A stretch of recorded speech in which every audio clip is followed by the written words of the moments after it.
Greetings, this is Chandrasekhar Nene with Maha MTB channel. Welcome you all. Mr. Yogesh Kumbar is the videographer. What I am going to talk about is actually saddens me a lot. I am very unhappy saying all this. The past events have reiterated the fact that America is not a dependable ally. America is actually akin, American foreign policy is actually, you can compare it with a weathercock. A weathercock moves in the direction the wind flows without giving any heed to which direction the person who is looking at direction is shaking. So what is happening here is the American foreign policy seems to be directionless. It's moving the way the things in world are changing without giving any impetus to the change itself. And what really saddens is America is the sole power which is able to protect democracy, which is able to protect free speech, which is able to protect women's rights, and which is the power on the side of the good. If such a power becomes an undependable power, if such a power is something which we cannot rely on, it's going to be a very sad day for humanity. The examples abound in past, and the latest example shows it very well. After 20 years of existence for a war in Afghanistan, reportedly objectives of the war were to take revenge of World Trade Towers demolition, to kill or eliminate Al-Qaeda and Osama bin Laden, and to make sure that the land of Afghanistan, which actually gave birth to the world terrorism in a way, is not able to do that again. To that objective, America did a lot of help at that moment. Actually, they spent a lot of money, their own manpower, 6,500 of their own soldiers actually have died in Afghanistan over the last 20 years. What they intended was to finish Al-Qaeda, what they intended was to finish Osama bin Laden personally, and what they intended is to establish democratic rule in Afghanistan.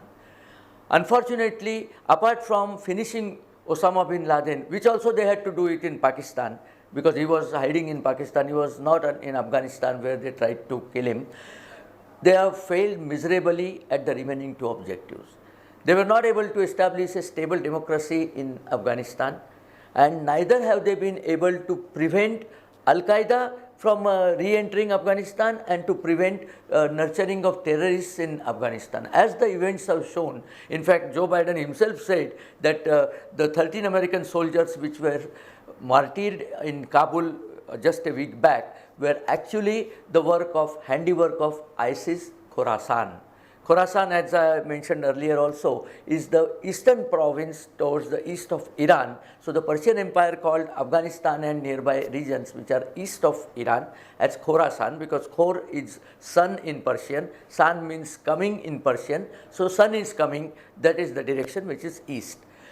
ISIS Khorasan, according to Taliban, is a different organization and is going to attack American assets.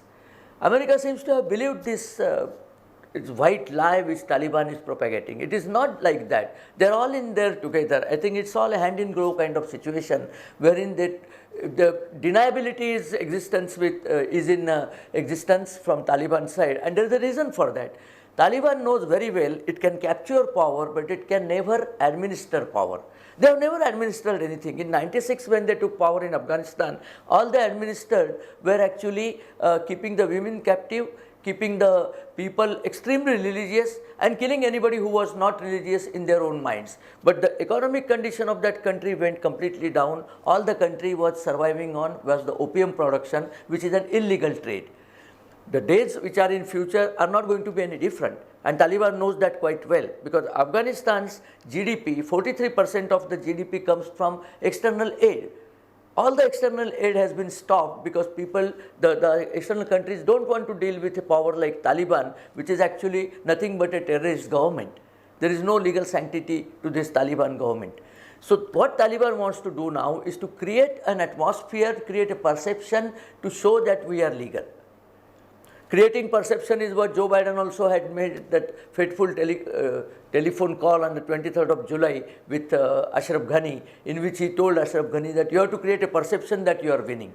So all these people are interested are in perception. Taliban, for perception's sake, they are doing some kind of whitewash of their earlier image, and they have said we are not, we have reformed ourselves, we are not the same Taliban anymore. Nothing like that is happening. Behind the scenes, the brutal killings have started. They already made lists of the friends of US whom they want to pick by one by one. And fortunately, the list was given to them by Joe Biden administration, saying that these are the friends we want to bring out. You please let them come through the barricades. These are the friends they are going to attack. Even a person who has saved Joe Biden about 13 years ago, he is also facing now wrath of Taliban. And Joe Biden is doing nothing to protect that person. This is what America's changed foreign policy is dictating. They did the same in Iraq. They did the same in Vietnam. They did the same in Iran. They will abandon their friends at the first possible look of calamity. Looks like that, which is very sad. Again, I say that this is the hope on which all the democratic alliances in the world were depending. NATO has criticized America's withdrawal very severely. Withdrawal was, as a concept, was not wrong, but the way it was done in a haste was completely wrong. But if it comes to America's own interest, they will abandon their friends in no time. Today, when we are trying to create a kind of unified front against Chinese aggression, America being the leader of that front, countries like India, countries like Taiwan, countries like Singapore, and Indonesia and Vietnam and Philippines, they all look up to America as the protector and friend, Japan for that matter, as a protector and friend against the Chinese aggression. They all are having rethink now. Taiwan president had said in her speech that she will have to now think about their protection again anew, because she may not be able to depend on America henceforward in future. This is the loss of credibility which the policies of the Biden administration have generated. And this is a kind of death knell for the democratic countries, particularly smaller democratic countries. And this also has created a safe haven for terrorism in Afghanistan.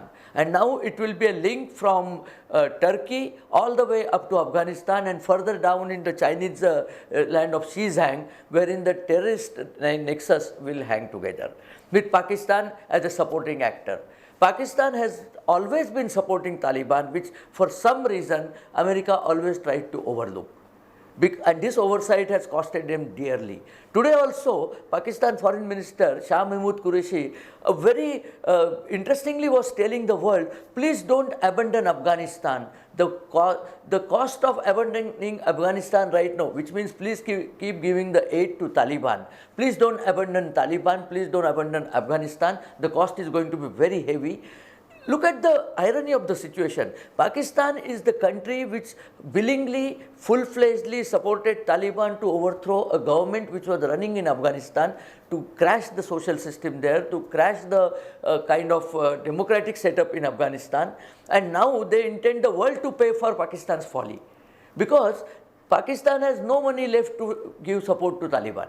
That's why Taliban has avowedly kicked Pakistan in the teeth and said that you don't matter to us, you don't matter to us, so we are not going to Kashmir because you want us to go, so please shut up, you can't interfere in Afghanistan's affairs. And on the top of that, they have already reiterated that the Durand line needs to be removed, and your province of Khyber Pakhtunkhwa, the erstwhile northwest frontier provinces, needs to merge with Afghanistan. So this is the relation between Taliban and Pakistan as of now. But America again is going to repeat the same folly to pursue ISIS Khorasan, which is, according to the current script of the movie, is the chief villain, is the only villain. So they are going to take help of Taliban. Biden himself has mentioned that Taliban is going to help us hunt down ISIS-K. Do you even believe this kind of trash? Taliban and ISIS-K are hand in glove. There is nothing like one Taliban and one ISIS-K separately on two sides of the fence. They are hand in glove. Today Taliban is the face giving to the world that they have reformed and all that, whereas the terrorist activities will be carried out by ISIS-K. If America again keeps doing the same situation again and again, taking help of a friend who is actually a friend of the enemy, they will land in the same soup again and again. And this is what needs to be prevented. A few words on what this all means for India. there has been a rise of a new group in Afghanistan called TTA, Tehrik-e-Taliban Afghanistan. Tehrik means movement in English. So it's a movement of Taliban based in Afghanistan. And that group has already started mentioning Kashmir. They said we have to bring the Islamic Emirate law into Kashmir, because Kashmir has already been, 370 has been scrapped by the Modi government. Kashmir is now a full Indian territory. So they have to actually intermeddle into Indian affairs to come into Kashmir. Fortunately, Indian government is completely aware of this. They already registered their complaint with Taliban about this behavior. The Taliban which is in power, so called, they have started extending friendship requests to India. Their political commentator and chief in Qatar, Sheikh Mohammed Abbas Tanikzai, has already requested and met with our ambassador Deepak Mittal in Qatar, asking him for help from India. The reason is very simple. Nobody in the world currently is going to help Afghanistan. Afghanistan has no money now. Pakistan has no money, so no money and help can come from there. China will extract a heavy price if they want to help, and none of the other countries are willing to help. Plus, India has started lots of projects which are of use for Afghani people in general, like Salma Dam, like the parliament they built up, like the hospitals they gave, like the colleges they built up, like the big road they built up. So they want them to be controlled and maintained and paid for by India. That's the reason for this sweet talk with India. Nobody should be fooled by these sweet talks. Nobody should be fooled by the support guaranteed by America anymore in future. We never know when they will abandon you. This is sad. America needs to mend its ways. If this kind of image persists, it's very sad for democracy, very sad for peace-loving citizenship of the world. That's why I did this video. If you like this video, please share it among your friends and relations. Please subscribe to our channel, and if you press the bell icon, then all our new videos will be intimated to you the moment they happen online. Thank you very much.